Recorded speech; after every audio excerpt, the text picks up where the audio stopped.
اس تنظیم کی ہم بنیاد رکھ رہے تھے تو اس وقت مشاورت میں یہی تھا کہ ہم نے ہیومن رائٹس کے اوپر کام کرنا ہے. تو جو ہم سارے جتنے بھی ہمارے اکابرین تھے جب ہم وہ بیٹھے تو اس میں پہلا سوال یہی آیا تھا کہ ہیومن رائٹس جب ہم بات کرتے ہیں تو کون سے والے ہیومن رائٹس کی ہم بات کریں. تو عموماً جو ایک تاثر بن گیا ہے کہ ہیومن رائٹس یہ ہے کہ کسی کی بچی گھر سے بھاگ گئی ہے تو اس کا خیال کر دینا. ہیومن رائٹس یہ ہے کہ کسی کو غریب کو کھانا کھلا دینا, شیلٹر ہوم بنا دینا. یا ہیومن رائٹس یہ ہے کہ کسی کو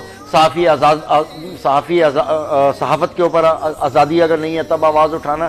ان چیزوں کو لوگوں نے ہیومن رائٹس کا ایک درجہ دے کے رکھا ہوا تھا.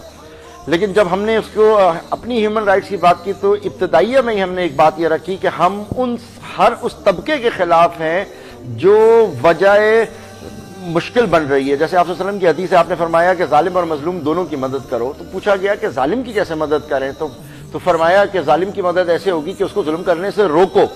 تو ہم اگر دیکھا جائے تو جو غربت پھیل رہی ہے کس کی وجہ سے پھیل رہی ہے, سب سے بڑی ہیومن رائٹس کی وائلیشن کون کر رہا ہے.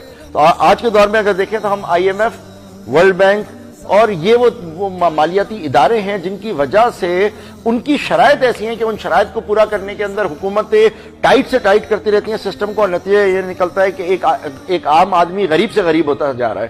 لہٰذا جو ہیومن رائٹ کی اصل وائلیشن ہے وہ تو یہ بڑے بڑے ادارے کر رہے ہیں. اگر ہیومن رائٹ کی وائلیشن کی بات کریں تو وہ جو بین الاقوامی تنظیمیں بنی ہوئی ہیں جو انسانی حقوق کے نام پہ کام کر رہی ہیں وہ وائلیشن کر رہی ہیں کہ دوسروں کے ملکوں کے اندر گھستی ہیں اور وہاں جا کے زیادتی کرتی ہے. مثال کے طور کے اوپر کشمیر کے اوپر تو ہیومن رائٹس کی ان کو کوئی چیز نظر نہیں آ رہی, بلکہ کسی بھی صورت کے اوپر اسرائیل میں جو کچھ ہو رہا ہے, اسرائیل نے فلسطین کے ساتھ جو کچھ کیا وہ نظر نہیں آ رہا, یمن کے اندر جو کچھ ہو رہا ہے وہ نظر نہیں آ رہا, افغانستان جیسے ایک ہنستے کھیلتے ملک کو آپ نے تباہ کر دیا وہ نظر نہیں آ رہا, یمن کے اندر کیا ہو رہا ہے, سیریا کے اندر کیا ہو رہا ہے, یہاں پر ہیومن رائٹس سو جاتی ہے.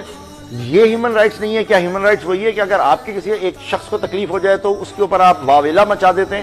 تو اسلامک ہیومن رائٹس کے اندر جب ہم بات کرتے ہیں ہم نے لفظ اسلام کر کے اس ہیومن رائٹس کو اس پوائنٹ کے اوپر لے کر آ گئے کہ جو بھی اللہ کی امان میں اسلام کے اندر آتا ہے, سلامتی کے اندر آتا ہے, ہم سب اس کے لیے بھی آواز اٹھاتے ہیں. اور اس لیے ہماری تنظیم نے شروع سے, جیسے آپ نے بتایا بھی کہ ہم نے بین المذاہب کانفرنس بھی جو کری تو اس کے اندر ہر مذاہب کو ہم نے جگہ دی کہ آئیں اور آنے کے بعد اپنا موقف رکھیں.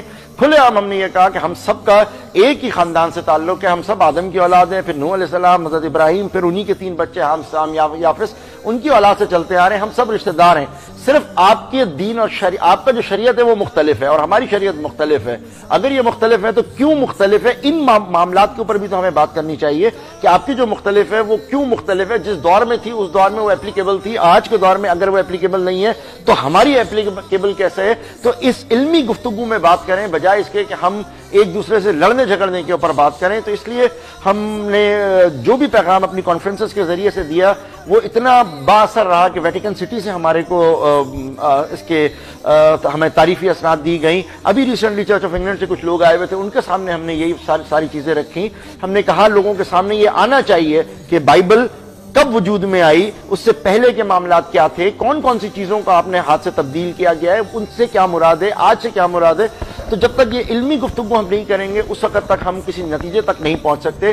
اس لیے ہم نے ہیومن رائٹس اور اسلام کو ایک ساتھ رکھا ہے کہ آپ کے معاملات میں بھی ہم آواز اٹھائیں گے. اگر آپ میں زیادتی ہوگی تو ہم آواز اٹھائیں گے.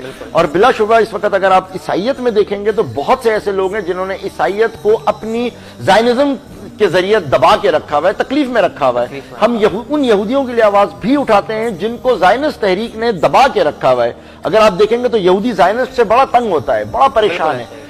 ان اچھے والوں سے بات کرنا, ان کے لیے آواز اٹھانا بھی ہم سمجھتے ہیں کہ ہماری ذمہ داری ہے. اس لیے ہم اپنی اس پلیٹ فارم کے ذریعے آواز اٹھاتے ہیں. اور الحمدللہ ہر ملک میں ہماری اس وقت تنظیم تقریباً 45 ملکوں میں ہماری تنظیم کام کر رہی ہے, جس کے اندر سب سے جو پیغام ہے وہ یہی ہے کہ ہم سب ایک ہیں, لیکن ہماری شریعت کیوں مختلف ہے اور آپ کی شریعت کیوں مختلف ہے یہ فیصلہ پھر ہم لوگوں پہ چھوڑ دیتے ہیں کہ جو تمہیں زیادہ آسان لگے اس کے اندر آ جاؤ. الحمدللہ حق کی فتح یہیں پہ ہو جاتی ہے کیونکہ آیت آ گئی ہے قل جاء الحق وزهق الباطل ان الباطل کان زهوقا. اچھا سر, بہت بہترین بات کہ علمی ڈیبیٹ